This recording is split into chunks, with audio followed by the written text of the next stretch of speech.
დიუშენის სინდრომის მქონე ბავშვების მშობლები 20 აპრილის შემდეგ მთავრობის ადმინისტრაციასთან უწყვეტ აქციას მართავენ. მშობლების ქუჩაში გამოსვლას წინ უძღვოდა უშედეგო შეხვედრები ჯანდაცვის სამინისტროში. ისინი წელიწადზე მეტია ამ დაავადების მართვისთვის მნიშვნელოვანი მედიკამენტების შემოტანას ითხოვენ. დიუშენის კუნთოვანი დისტროფია გენეტიკური დაავადებაა, რომელიც კუნთების ატროფიით და სისუსტით გამოიხატება. საქართველოში დიუშენით დაავადებული 100-მდე ბავშვია რეგისტრირებული. მოიხსენებათ ეს გენეტიკური დაავადება. სამწუხაროდ ეს ვლინდება უკვე 6 წლის ასაკში ბავშვებში. თანდათან უკვე აღწევს პროგრესირებას, ხო?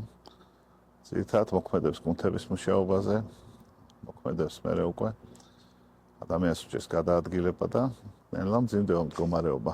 დიუშენის კუნთოვანი დისტროფია, როდესაც გამოუვლინდება ბავშვს, დაახლოებით 9-დან 10 წლამდე, მაქსიმუმ 11 წლამდე ბავშვი გადაადგილდება და დაახლოებით 11 წლიდან ისინი უკვე ეტლს ეჯაჭვებიან, რადგან სრულად კარგავენ გადაადგილების უნარს.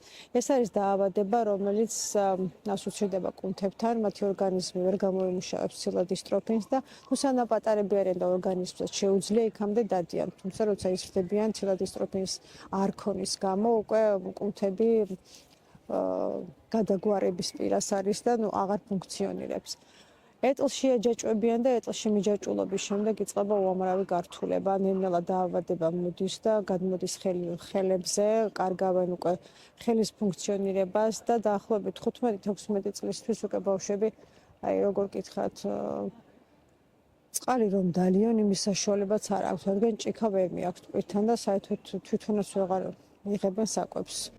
მედიკამენტები, რომლებსაც მშობლები ითხოვენ, ამერიკის შეერთებულ შტატებსა და ევროპის ქვეყნებში გამოიყენება, თუმცა საქართველოს ჯანდაცვის სამინისტრო ეფექტიანობასა და უსაფრთხოებასთან დაკავშირებული რისკების საბაბით უარს ამბობს მათ დაფინანსებაზე.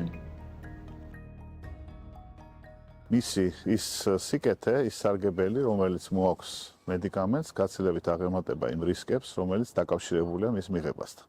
ეს არის სტანდარტი საერთაშორისო, როგორც კი ხდება მისი რეგისტრაცია, ეს პარალელურად ნიშნავს, რომ მიმდინარეობს შემდგომი დაკვირვებაც.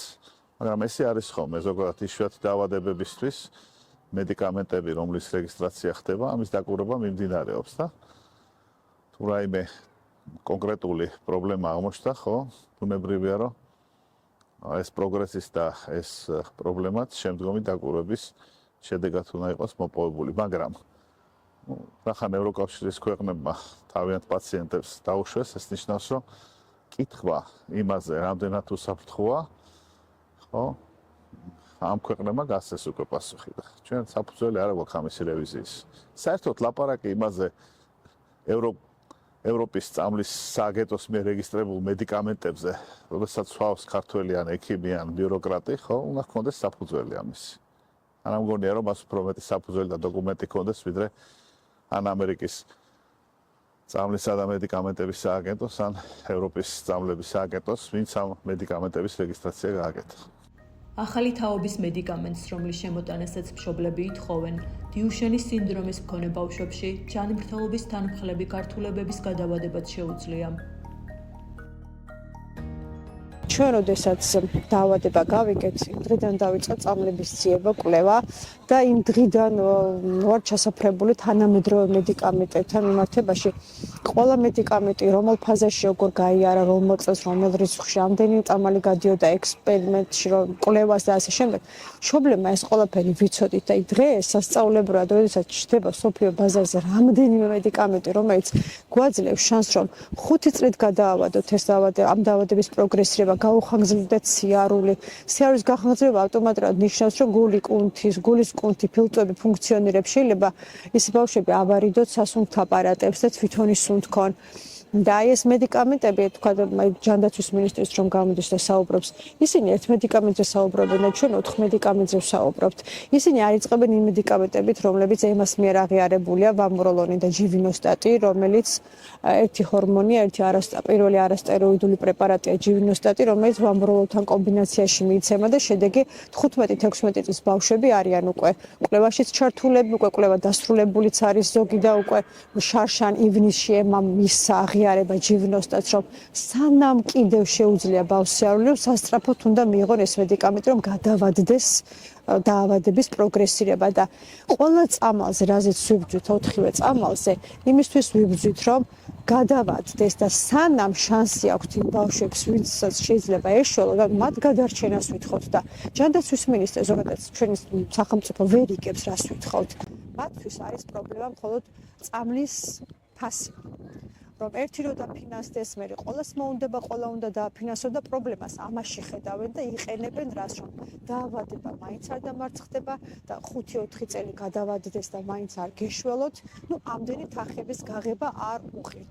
კურნალობის ეს მეთოდი მსოფლიოს არაერთ ქვეყანაში უკვე დანერგილია, თუმცა საქართველოში კვლავ მიუწვდომელია. სანამ შანსი აქვთ იმ ბავშვებს, ვინცაც შეიძლება ეშველო და მათ გადარჩენას ვითხოვთ და ჯანდაცვის მინისტრს, რომელსაც ჩვენი სახელმწიფო ვერ იგებს, რას ვითხოვთ. მათთვის არის პრობლემა მხოლოდ წამლის ფასი. რომ ერთი რო დაფინანსდეს, მე ყოველს მოუნდება, ყველა უნდა დააფინანსო და პრობლემას ამაში ხედავენ და იყენებენ რას, რომ დაავადება მაინც არ დამარცხდება და 5-4 წელი გადავადდეს და მაინც არ გეშველოთ, ну ამდენი თანხების გაღება არ უხდით.